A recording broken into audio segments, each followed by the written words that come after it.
The Director of the Rock County Emergency Management Department, and I'll be facilitating the briefing today. First up, we have the Town Board Chair from the Town of Porter, David Viney. Sir. Thank you, Kevin. I am the Town Board Chairman from Town of Porter, which is just east of Evansville here, halfway between Evansville and Edgerton. We have about 1,000 residents, and the storm hit all the way from the westerly border all the way over to our east border. More than 30 different residences and farms were damaged to some degree. Very fortunate, no personal injuries. Just a few cattle were killed, but not too many. We're very grateful for not any further damage to the human population. Of course, there'll be millions of dollars of damage to the properties, but this is something we will all recover from. It's a difficult time for many people that are affected, and those first time they've had to deal with anything like this in their lives. I personally have gone through this myself, so I do know and have empathy very much with them. So I have had a tornado myself, so I know pretty much what it's all about. Very grateful for all the response, and amazing the number of people that have responded to help volunteer just to pick up the trash and the debris, and the responders of the utility companies and people like that that have come and restored the power.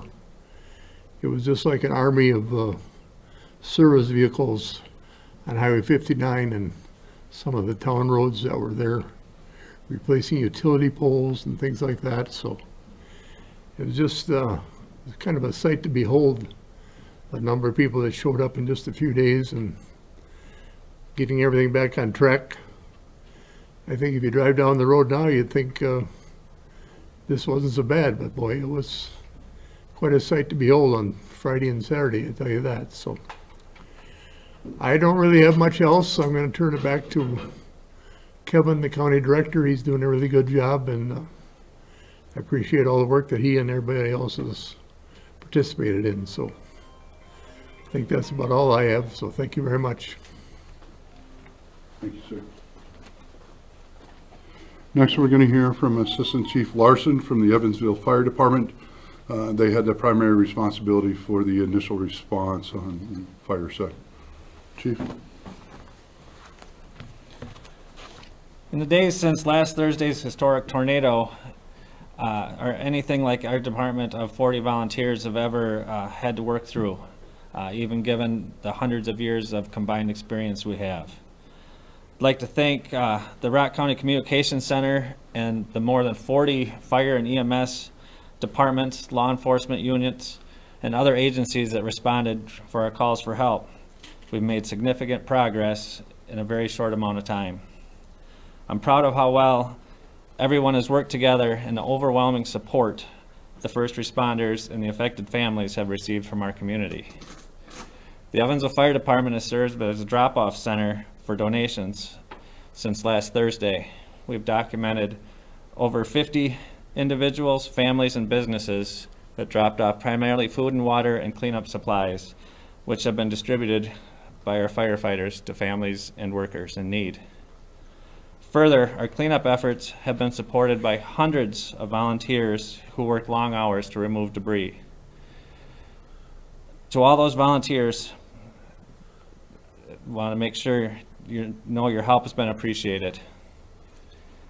To the many fire, EMS, law enforcement agencies, the emergency management crews, public works departments, and teams from Evansville Water and Light, We Energies, Alliant Energy, American Red Cross, Wisconsin DNR, Wisconsin Air Coordination, SWEPT, Verizon Crisis Response, the American Transmission Company, we thank you.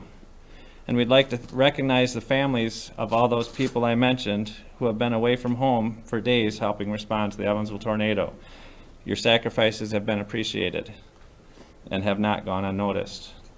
As we look ahead, there's more work to be done. We'll share plans with that shortly.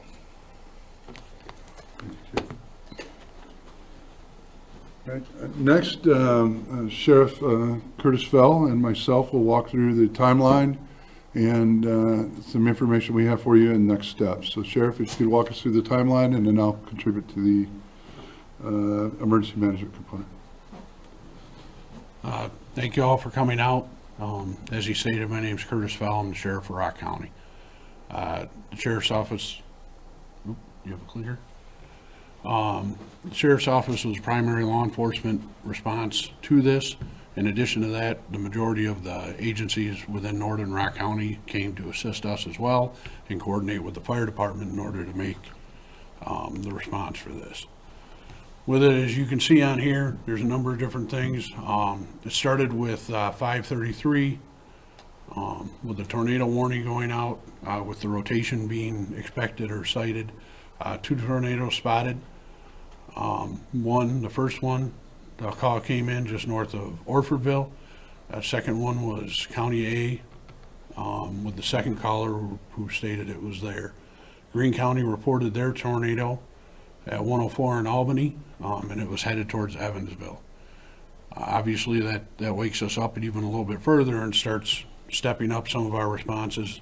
At 5:40 is when the Evansville police officer reported seeing the tornado south of Evansville,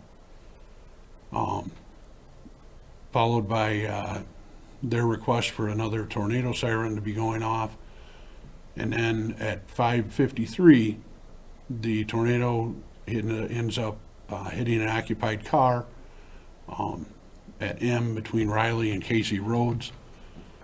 And then shortly thereafter at 5:55 is when their damage is first being reported of residences being hit by the tornado at 14 and Tolls. And then another occupied vehicle, and this was our first transport that had to be made. The person who was in that car ended up with the car shoved off the road in Evansville, or was it Evansville EMS? Yeah, Evansville EMS ended up transporting them. At that point in time, we had checked in with Kevin to ensure emergency management was notified, and they responded to 911. Our first deputy arrived at 6:03 in the area of County M and Riley and noticed significant damage to homes, trees, and power poles within the area, which led to the next portion where we realized the significance of the damage. We established the command post. Initially, we tried over at Sultan Trailers. We realized that wasn't big enough. We talked to the owner of Piggly Wiggly, and they were kind enough to open up their parking lot and their business to be able to allow us to operate from there. Beloit Police Department command post was requested and came up and kind of took over their parking lot for the next 2 days. I got there about 20 after 7, but the first MABUS paged out at 7:30, and that really started getting in more of the first responders and the capability to go door to door. We set up a search grid, which was 3 different divisions. When they talk about that, it was an east, west, and a central. And basically, we worked from Highway 14 north to County Highway M, and then we utilized the remaining law enforcement personnel that weren't already accounted for to work from county line south to County M. From that, we were able to make either contact or attempt to make contact at every residence that was in the affected area by the tornadoes. Kevin was in contact with County Administrator Smith, and an emergency declaration was done at 8:57. By 11 o'clock, we were able to strike the box alarm, so reduce the impact we had for this area. And then all the fire departments and everything were able to clear shortly after midnight, because we had tried or made contact with every residence that was in the area. We concentrated on some evacuation depending on the damage, or at least to check in with people to see how significantly they were impacted by it. And we were fortunate to find no other serious injuries or anything transportable was at that time. Obviously, you guys know already, but around 1 a.m., the first statement or the press release was sent out, and then by 7:30 the next morning, we started sending out damage assessment teams that were coordinated through the emergency management office. And then by just shy of 9 a.m., we were able to open up Highway 14 again. So here's the path of the tornado. I think Kevin's going to cover part of that. Thank you, Sheriff. This is the path of the tornado, initially released from the National Weather Service, or the path of damage. They continue to assess and revise. If you need the most recent updated information from the National Weather Service, I'd refer you to their site at NWS for the Sullivan office. We did have numerous agencies reporting or responding, and we have a comprehensive list of those public safety agencies as well as others that responded to the incident. You'll see here a pretty extensive list of folks, and we had the help we needed when we needed it to make sure we could accomplish the objectives from the command post. We also had numerous supporting entities. Sheriff mentioned Piggly Wiggly, but we had a lot of other folks that offered assistance and helped us respond to the incident. This is not inclusive of all the folks that were out there volunteering the next morning, but wanted to let you know these are the resources that were coordinated through the incident command post to support the response. The results, and we continue to review the information we have, aerial footage, drone footage, and the on-ground site assessment. These are the most up-to-date numbers we have. That's been revised just a bit. We had a couple of barns that were included in this. So this is the assessment as it relates to primary residence following the FEMA assessment criteria. So we take that assessment guide, damage assessment guide that FEMA publishes for the nation, and locally, emergency management, we had help from neighboring emergency managers conducted an assessment, and then internally in our office, we reviewed that. These should be pretty close to final numbers, so 30 primary residents impacted, 2 destroyed, 10 major, 13 minor, and 5 affected. That does not include the agricultural impact. So we know there's a lot of silos, some barns, and equipment out there, and that'll be an ongoing assessment through another pathway, and we're having conversations about that today, and we'll continue to have those conversations throughout the week.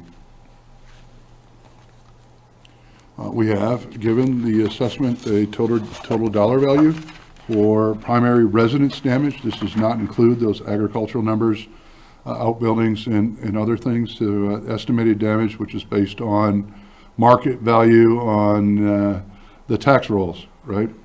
We take these categories, we apply a percentage, and that's how we get our numbers.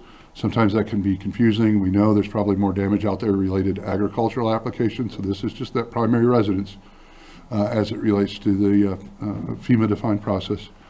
And that number is $2,444,609. And that's a rough estimate based on the findings related to primary residence only.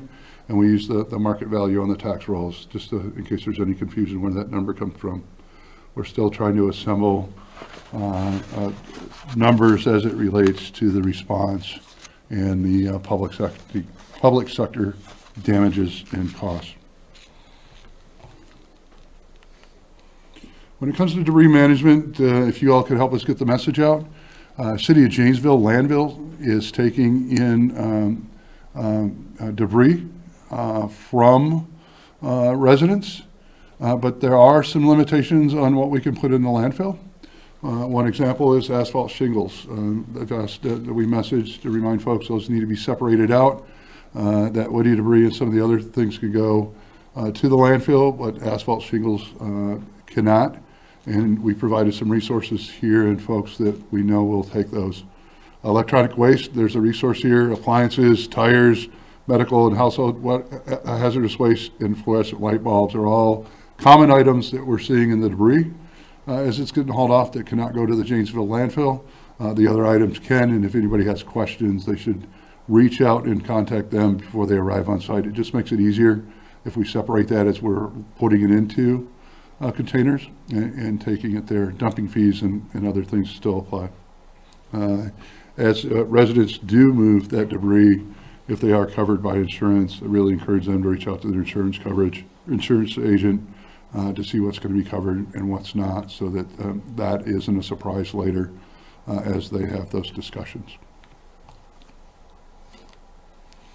All right, and then local recovery task force. Proud to say there was a bunch of community members and others that have come together to really take on leadership locally, helping their neighbors align what those needs are and what resources are available. And so I'm proud to, the treasurer that was identified last night as that group is Becca Polk, and she'll introduce herself, the team, and talk a little bit about those just extraordinary activities they're doing to make sure folks get the help they need. Go ahead. Thank you. Good afternoon. My name is Becca Polk. I'm a resident of Evansville and an officer, the treasurer of the local long-term recovery task force. On behalf of Evansville and the Edgerton communities, we thank you for the outpouring of care and concern. Just 6 days ago, about 30 households experienced damage or destruction by the tornado that ripped through our community. There was no loss of human life, but there was great loss across the area. Houses, barns, livestock, outbuildings, equipment, and more. The Long-Term Recovery Task Force is receiving funds for these neighbors who will have a long road ahead of them to rebuild and recover from this disaster. All Lake Ridge banks in the area are receiving monetary donations for the February tornado recovery. There are also opportunities to give through Venmo and a GoFundMe page. There are many variables to insurance and damages, and we just want to make sure that all the gaps in recovery are filled. We also recognize that there will be needs as the effects of trauma set in, grieving continues, and spring planting approaches. At this time, we are not organizing a mass volunteer operation. We are focusing on specialized needs and requests as our neighbors sort through the rubble. Healing will come, but we ask that you accompany our communities with the resources, thoughts, prayers, and kindness you can give. We are grateful for you and your generosity as we recover one day at a time. Thank you.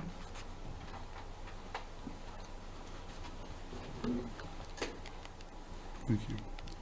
So our next steps, tomorrow night, for the residents of Rock County that were impacted, we will have a community gathering.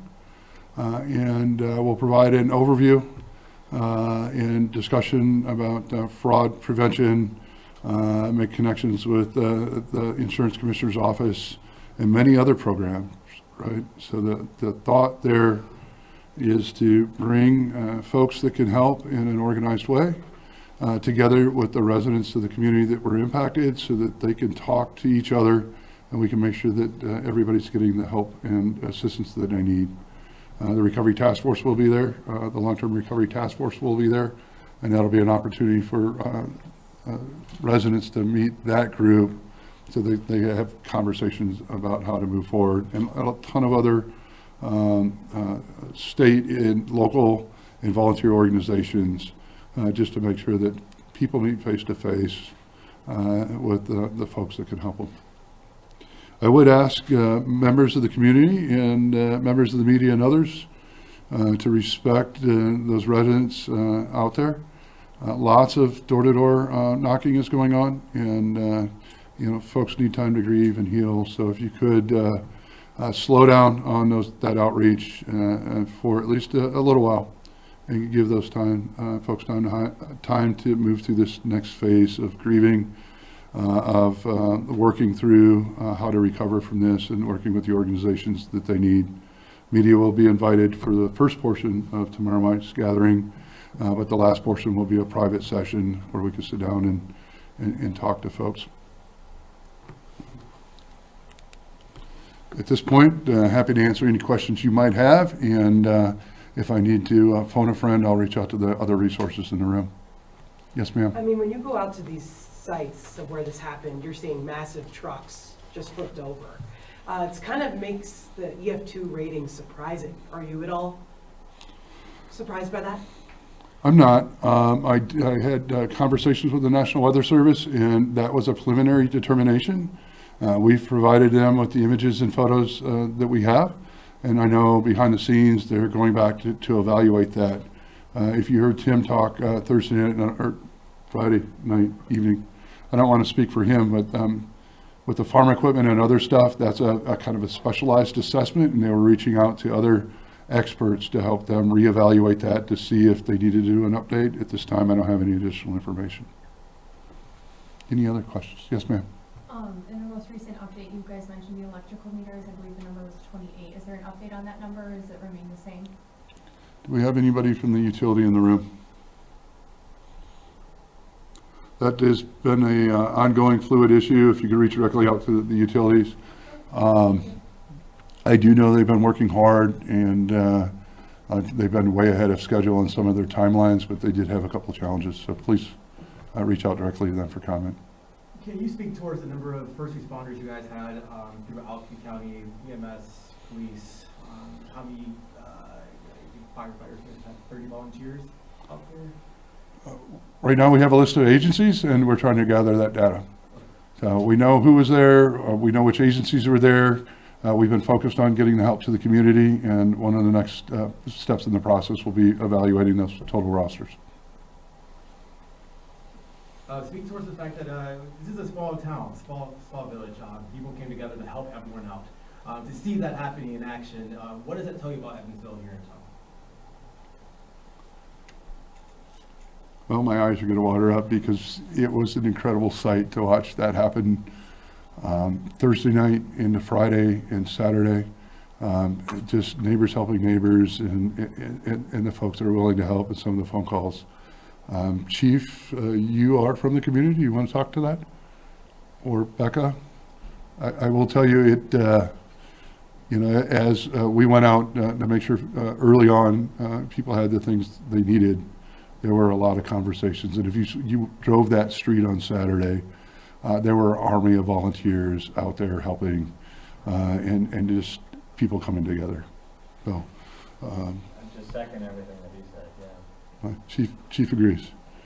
And we've had other groups, right? As we've moved into the next phase, we've had organized volunteers affiliated with different organizations that have been helping. One example today, we had Rock County employees not on county time that volunteered, and were on a couple of sites of folks that needed extra intensive needs. So working with Salvation Army, local task force, the recovery task force, and others to align those kind of resources to need. As a small town, the communities really come together, the counties come together, and our neighbors have just been phenomenal. Does that answer your question, sir? Truly does. But of course, this was. Go ahead. Just to add to it, from my perspective, all right, I'm sorry. From my perspective, I've got over 30 years of law enforcement experience, responded to a number of situations like this. This was by far one of the leading responses I've ever seen come from the community. I was a little concerned exactly how some of this would pan out, and I was overwhelmed with what the response from everybody within this community was. The fire department and what they were able to bring out. The fact that while I was on the way out here, I came across squads coming from Milton, Edgerton, town of Fulton, all over the place, Janesville. The Beloit Police Department, as I said, brought up their command trailer. The fire departments were so many I couldn't even name them. But it was humbling to see how willing everybody was to come out right away and be helpful. The DPW, the power and light type people that came out right away and worked around the clock to get things back for these people that were affected was amazing. For Kevin, one of the first events for him to run into shortly after coming to the county, I think it really speaks a lot to the type of people that you have in this area. Couldn't be more proud of them, couldn't have asked for more. Of course, this was a historic event that took place here. Hopefully we don't have any more tornadoes in February. However, if this does happen again, what do we have in place? What did this teach us moving forward? We'll be evaluating our response to the incident, No matter how well they go, we can always learn from that and share that with others so they can learn from that experience. So you'll see in the coming days or weeks, we'll be evaluating our response and having those discussions about how we can do better. I can say I don't believe any glaring issues have been identified at this point because we've been training, right? We had a conversation, if I could give an example, when the National Weather Service Thursday morning updated their outlook about mid-afternoon. I was on the phone and had a conversation with 911 because it's February to review our procedures for tornado sirens. And so we're very proactive with all the agencies involved, and we're already having those conversations before this event occurred, and I think we can do that in the future.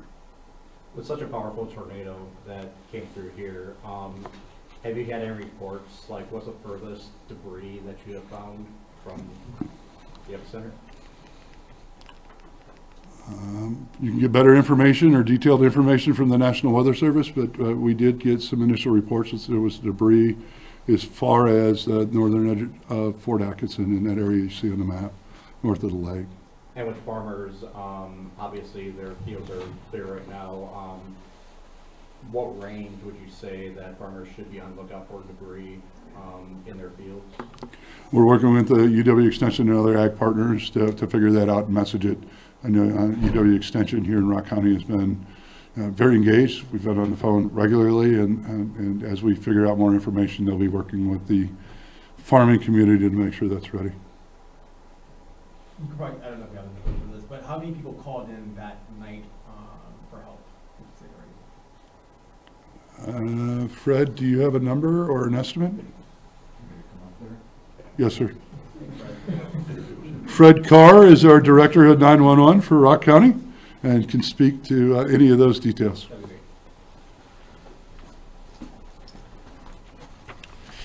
I'll be brief.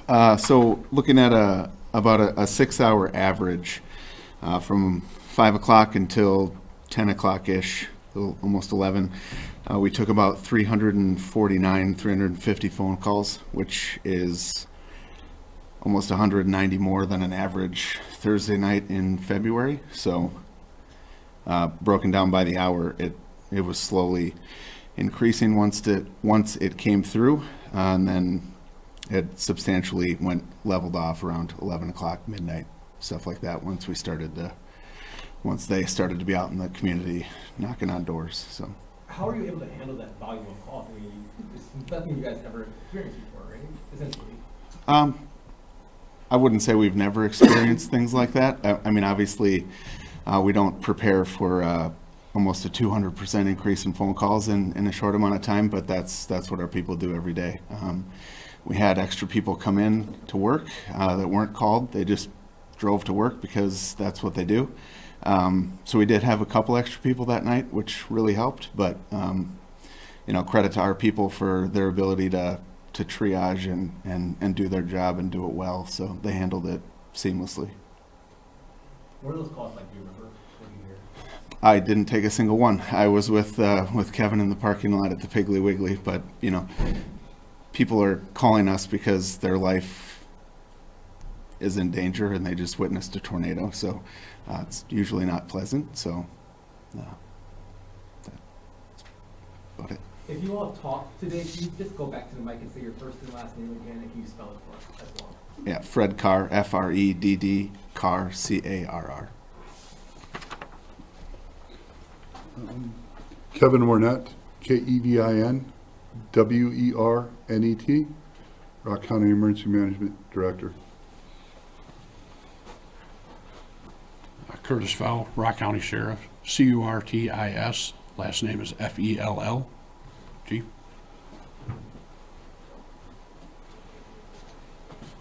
Jamie Larson, Jamie-Larson. I'm Assistant Chief here at Evansville Fire Department. Becca Polk, B-E-C-C-A-P-O-O-C-K.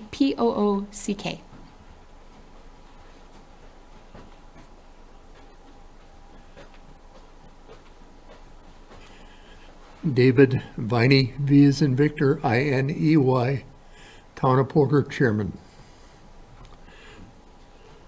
That concludes the briefing. If you all need interviews, let me know. You are welcome to attend the community gathering tomorrow for the initial briefing. Once that's concluded, we are going to ask the media to step out so we can have those direct conversations with folks that are still grieving. But if you have any questions, please let me know. Need emergency weather alerts before conditions turn bad? Download the First Warn Weather app right now. Turn on notifications and I'll alert you when severe weather threatens. The First Warn Weather app. Get it now. Powered by News 3 Now.